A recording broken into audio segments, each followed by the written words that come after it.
పాపము మీ మీద ప్రభుత్వము చేయదు. అంటే పాపం వల్ల వచ్చు జీతము మరణము. ఆ మరణాన్ని కొట్టివేయబడుతుంది.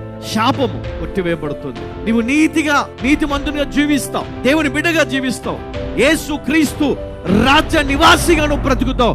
అప్పుడు నేనేమని పిలుస్తారు తెలుసా? అందరూ క్రైస్తవుడు. హల్లెలూయా. ఈరోజు నేను పేరు పెట్టి పిలవచ్చు, కానీ ఇప్పుడు క్రైస్తవులు అంటారు. ఈరోజు క్రైస్తవుడు అని చెప్పడానికి సిగ్గు, క్రైస్తవురాలని చెప్పడానికి సిగ్గు, దేవుని బిడ్డని చెప్పుకోవడానికి సిగ్గు. కానీ రాబోయే రోజుల్లో నిన్ను చూసి గుర్తుపడతారు. నీ యొక్క పనులను బట్టి, నీ మాటను బట్టి, నీ ప్రవర్తనను బట్టి, ఇదిగో వీడు క్రైస్తవుడు, ఇదిగో ఈమె క్రైస్తవురాలు అని చెప్తారు. హల్లెలూయా.